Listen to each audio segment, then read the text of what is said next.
અમદાવાદમાં આજથી રિયલ એસ્ટેટના સૌથી મોટા કુંભનો પ્રારંભ થઈ રહ્યો છે. નારેડકો ગુજરાત દ્વારા વૈષ્ણોદેવી સર્કલ પાસે 19 થી 21 ડિસેમ્બર દરમિયાન પ્રોપર્ટી ફેસ્ટ 2025નું આયોજન કરવામાં આવ્યું છે. 500 થી વધુ પ્રોજેક્ટ્સ એક જ જગ્યાએ રેસિડેન્શિયલ, કોમર્શિયલ અને પ્લોટેડ સ્કીમની રજૂઆત કરશે. નાયબ મુખ્યમંત્રી હર્ષ સંઘવી દ્વારા ઉદ્ઘાટન અને મુખ્યમંત્રી ભૂપેન્દ્ર પટેલની ખાસ ઉપસ્થિતિમાં આ કાર્યક્રમ યોજાશે. રોકાણકારોની તક માટે કોમનવેલ્થ ગેમ 2025ને ધ્યાનમાં રાખીને શહેરમાં અંદાજે 1 લાખ કરોડનું રોકાણ આવવાની શક્યતા છે. સવારે 10 થી રાત્રે 8 વાગ્યા સુધી મુલાકાતીઓ માટે એન્ટ્રી ફ્રી છે.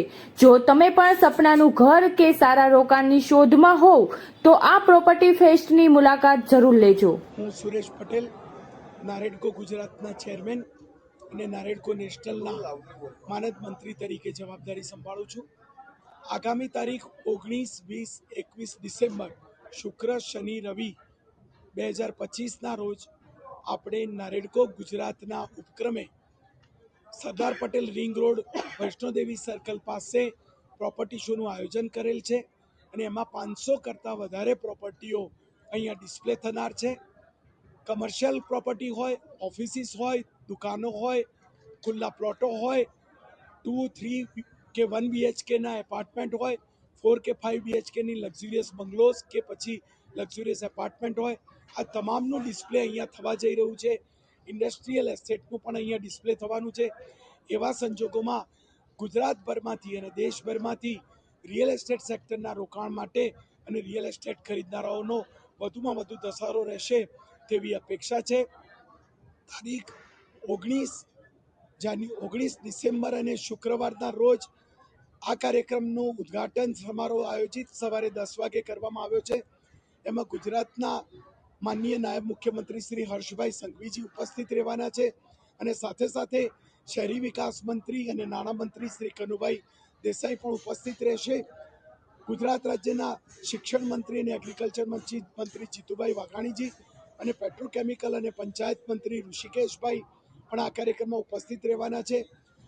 અમદાવાદ શહેરના પ્રથમ નાગરિક એવા મેયર શ્રીમતી પ્રતિમાબેન જૈન પણ ઉપસ્થિત રહેવાના છે અને તારીખ 20મી તારીખે રિયલ એસ્ટેટ સેક્ટરમાં ગુજરાતમાં દેશભરમાંથી કેવી રીતે રોકાણો આવી શકે અને આગામી કોમનવેલ્થ વખતે જ્યારે અમદાવાદ શહેર સ્પોર્ટ સિટી હબ બનવા જઈ રહ્યું છે ત્યારે કેવી રીતે રિયલ એસ્ટેટ સેક્ટરને વધારે આકાર આપી શકે તે કોન્ક્લેવમાં ઉપસ્થિત રહેવા માટે માનનીય મુખ્યમંત્રી શ્રી ભૂપેન્દ્રભાઈ પટેલ પણ 5 વાગે કાર્યક્રમમાં હાજર રહેશે અને સાથે સાથે શહેરી વિકાસ રાજ્યમંત્રી શ્રીમતી દર્શનાબેન વાઘેલા અને એની સાથે સાથે માનનીય સ્ટેન્ડિંગ કમિટી ચેરમેન દાણી સાહેબ અને માનનીય MLA હર્ષદભાઈ પટેલ, ધારાસભ્ય શ્રી સાબરમતી અને માનનીય ધારાસભ્ય શ્રી વેજલપુર અમિતભાઈ ઠાકર ઉપસ્થિત રહેવાના છે અને સાથે સાથે ઔડાના CEO JD દેસાઈ સાહેબ પણ આવી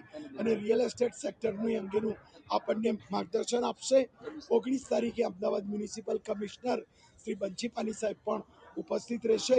તો આપ સૌ આ વખતે 19, 20, 21 ડિસેમ્બરે રિયલ એસ્ટેટ સેક્ટર કે જ્યારે કોમનવેલ્થ વખતે નવા પરિમાણો સર કરવા જઈ રહ્યું છે અને રિયલ એસ્ટેટ સેક્ટર જે ખેતી પછી સૌથી વધારે રોજીરોટી આપતો વ્યવસાય છે એનો GDP ગ્રોથમાં જે રીતે સિંહ ફાળો છે અને જે રીતે શહેરીકરણ થઈ રહ્યું છે અને મકાનોની જે રીતે ડિમાન્ડ વધી રહી છે ત્યારે આ શ્રેષ્ઠતમ સમય છે એમ માની અને રોકાણ કરવા માટે અને ખરીદદારોનો શ્રેષ્ઠતમ ધસારો રહે તેવી અપેક્ષા આપ સૌને અમે આમંત્રિત કરીએ છીએ.